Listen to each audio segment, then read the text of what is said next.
You're in a good place now. You are listening to Perspectives with Ashley Burgess. Hi, you're listening to the Ashley Burgess podcast. Are you currently being DARVO'd in a relationship and don't even realize it? DARVO is how blame gets reversed, and it's super damaging. Let's discuss that today. If you've ever tried to talk to someone that's hurt you and somehow ended up apologizing to them, you want to watch this because this is going to help you to not only understand what's happening, but also to defend yourself. If every time you bring up a concern in a relationship and the conversation flips, it escalates or it falls apart, and you walk away feeling confused, guilty, or ashamed, you may experience something called DARVO. DARVO isn't conflict. It's not miscommunication. And it's not two people just seeing differently. DARVO is a psychological defense and manipulation pattern that protects one person from accountability by turning the other person into the problem. Today, we're going to break that down in today's podcast. What DARVO actually is, how it shows up in real relationships, why it's so confusing and damaging, the type of people that actually use it, and how to recognize it without gaslighting yourself. This isn't about labeling people. It's about clarity and understanding and seeing things for what they truly are and understanding the situation you're in. So what does DARVO stand for? First, DARVO is an acronym that describes a certain sequence. The D is deny, A is attack, RVO is reverse, victim, and offender. Let's walk through each part slowly, okay? First off, deny. When you bring up harm, they actually deny it ever happening, or they deny the actual impact that it has. And I'll give you a few examples. That's not what I said. You're remembering things incorrectly, or you're making a big deal about nothing. Denial isn't always that loud. Sometimes it can be subtle. They can minimize things, they can deflect, they can rewrite their tone, change their intent. And the goal is simple. If it didn't happen, they don't have to take responsibility for it. Second, attack. When denial isn't enough, the tone shifts. So now you're criticized for actually bringing it up. For example, you're too sensitive. You always do this. Why are you trying to start a fight with me today? Your character becomes the issue. The way that you act becomes the issue, no longer what they did. This is where the conversation escalates pretty fast because the focus moves from the behavior to actually who you are. Thirdly, reverse victim and offender. This is the most disorienting part of the situation. Suddenly, they become hurt. They are offended, and they're the victim. And you're the aggressor now. You're told you attack them, you cause these problems, you're abusive, you're unfair, you're cruel. And at this point, the original issue that you brought up is no longer at all there. There's not even a remnants of it. And so what DARVO looks like in real life is very important because it's probably happening to you. If you're in a relationship with someone that has narcissistic tendencies or is full-blown narcissistic or even covert or overt narcissism, you are definitely dealing with this on a daily basis. So what does DARVO look like in real life? Okay. When you yelled at me in front of the others, this is an example, it really hurts. So you get upset, somebody yells at you in front of other people, you say something, and their response is going to be, in the denial, I didn't yell, you're exaggerating, I didn't raise my voice. The attack is going to be, you're always trying to make me look bad. The reverse is you're the one embarrassing me by actually bringing this up because it's not a big deal. So now think about what happens next. Your pain is never addressed. You're defending your tone, you're defending your memory and your intention, and you feel guilty for speaking up. And that's DARVO. A good other example is, for example, maybe you say, I felt ignored when you didn't respond or text me or respond to my calls for several days. They may say, wow, so now I'm not allowed to have a life? Or you're so controlling, you're always trying to control me, or you're always accusing me of something. Now they become the victim of your unreasonable expectations of getting a call or a text back within a certain specific type of time. And why is DARVO so confusing? DARVO is very powerful, especially against the empathic person or the reflective person or the person that looks within themselves. And the reason for that is because when we are reflective on our own situations, when we have empathy and we care about others, And when we actually think about what we're doing and actually call ourselves to a higher standard, we self examine. We care about fairness in our relationships. We want things to be fair and balanced. We don't want to hurt others. And we're willing to actually take responsibility for our actions. So when someone flips the script, your instinct is maybe I said it wrong. Maybe I should explain better. Maybe I overreacted. And so DARVO exploits the empath. So think about it.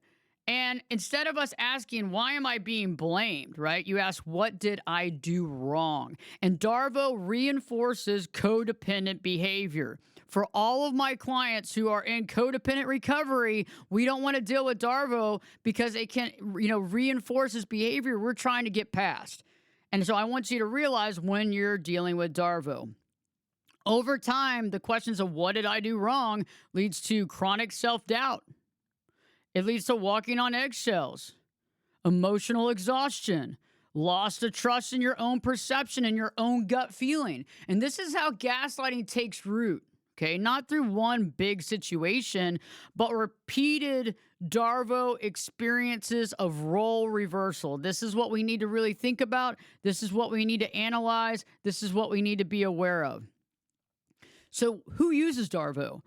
Well, DARVO is not a diagnosis, it's a behavior pattern, but it's commonly used by people who can't tolerate shame, who see accountability as a threat, and who want to protect their identity at all costs.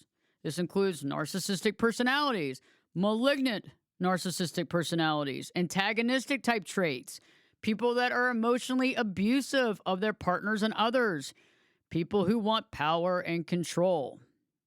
So we can all be defensive at sometimes. That's not what we're talking about here. The difference between being defensive and DARVO is that it's consistent, it's pattern, it benefits the same person over and over again, and it never leads to repair, and it never leads to repairing of the situation that took place that was at the beginning of this conversation. Healthy defensiveness will calm down something. DARVO will just escalate it into another situation. So DARVO versus healthy conflict, what does that look like? Let's compare it. A healthy conflict sounds like, I didn't realize that I hurt you. Or I'm feeling defensive, but I want to understand you better. Can we talk about what happened? There's obvious discomfort, but there's also interest in getting to know what the other person's feeling and try to help them. DARVO sounds more like you're attacking me. You're the problem. Why are you always doing this? There's no wanting to hear your side. It's only protection of them. Healthy people can tolerate being wrong. DARVO exists to avoid that feeling at all cost. The psychological cost of DARVO is interesting. When DARVO is repeated over time, it creates self-silencing, hypervigilance, emotional numbness, and confusion about what's normal. You stop bringing things up. You stop trusting your reactions. You shrink to keep the peace. You're walking on eggshells, and that's the damage. DARVO doesn't just avoid accountability. It trains the other person to actually disappear. So how do we recognize it in real time? Well, here's the simplest way to spot it.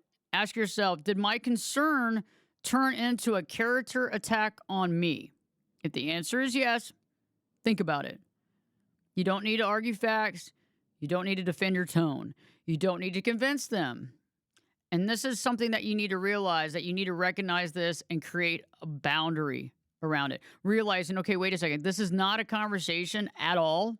What you're going to say is going to be turned against you, and recognizing that and kind of stepping back and saying, hey, I'll talk to you later about the situation. You know, it's interesting because some thoughts here that you want to think about if you're dealing with this in a relationship is DARVO is not miscommunication. It's not like this love or passion about things. It's not a sign that you need to be more thorough in your explanation. It's a system of manipulation that protects one person. And it protects that person by sacrificing the emotional reality of the other person. Healthy relationships allow discomfort. Remember, it's okay to feel like discomfort sometimes. They allow repair and they allow accountability. If every hard conversation ends with you feeling guilty, confused, or ashamed, that's not growth, right? That's DARVO. And that's what I want you to really think about, because when you get to this point and you're dealing with this in a relationship, we need to safeguard ourselves. We need to be aware of what's going on, because if there's no solution to these situations over and over again, you are being DARVO'd. You are in the situation. You need to pay attention to this manipulative and controlling tactic, and you need to set some boundaries in it. And you also need to stop arguing into their favor and seeing how you can actually put some boundaries around that relationship. I hope that this podcast has helped you and has enlightened you into a controlling and manipulative tactic that is used so that you can safeguard yourself and better look into all your relationships to see if you are currently dealing with this right now. Also, check out the YouTube channel. Every week on Life Coach Ashley Burgess, just go to YouTube and put in Life Coach Ashley Burgess. We put up several videos a week. Please let us know what you're thinking. If you haven't already, please subscribe to the YouTube channel and also subscribe to the podcast, whether you're listening on Apple Podcasts or any other streaming services. And also let us know of any topics you'd like me for discussing, as well as anything that you'd like me to talk about to more in depth in a subject matter. I'm here to listen and very interested. You can also check out the website at ashleyburgess.com, and you can go to that contact page, click on that, and send me an email, and I will respond ASAP. I hope that this is connected with you. Share with friends and family and anybody that you think needs to hear this message. You've been listening to the Ashley Burgess Podcast. Have a great day.